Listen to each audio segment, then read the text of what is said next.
Hi everyone, great to see you today. I hope you're doing well. I wanted to talk to you briefly about our next sermon series coming up on the book of Acts.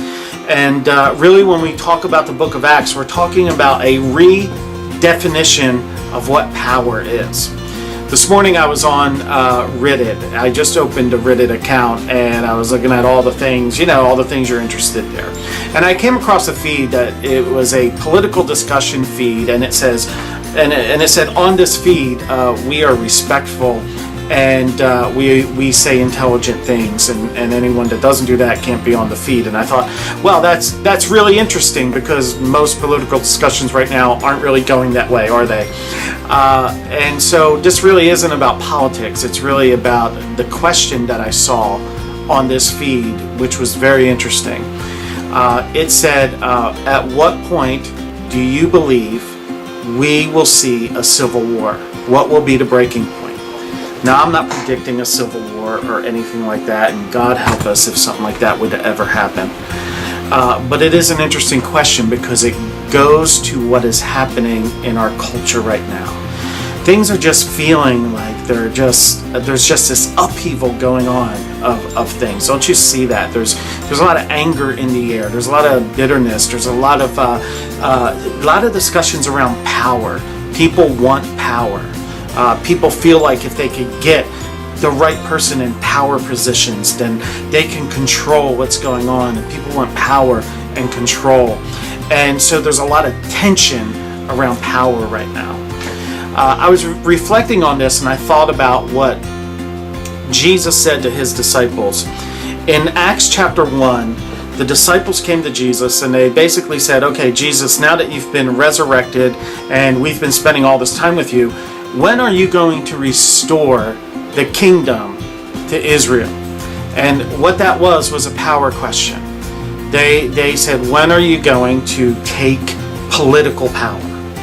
And Jesus kind of turned that on its head. Now, the question that they asked, they were expecting a different answer than what Jesus gave them. They were expecting Jesus to say, well, what we're going to do is first we're going to go to Jerusalem, we're going to take over the palace there, and then we're going to take over the temple, and then I'm going to establish myself as king, and then we're going to take over the world from there. And that's what they were expecting Jesus to say. And Jesus didn't say that. Jesus said, you don't know when the time is that will happen, but you will be my witnesses. After the Holy Spirit comes upon you, you will be my witnesses in Judea, Samaria, and to the ends of the earth.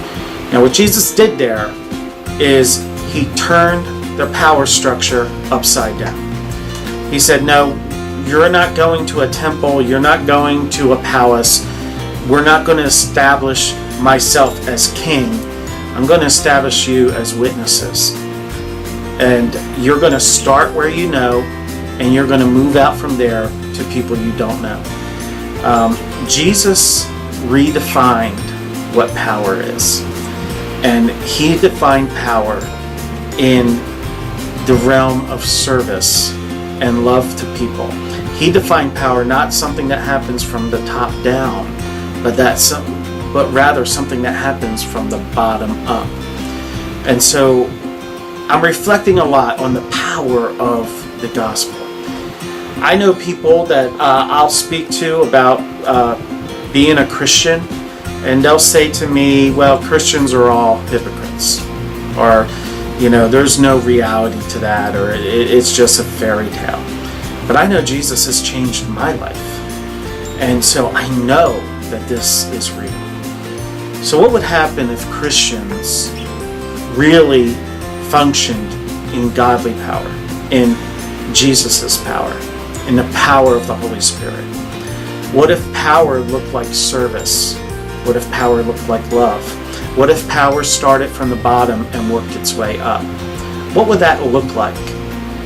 And how could that change the world? So that's what we're going to be talking about over the next 4 weeks. We're going to be talking about the life-changing message and power of Jesus Christ. Not the power to rule over people, but the power to change people's lives. We hope you join us at First Assembly. Cape May, and also First Assembly West Wildwood.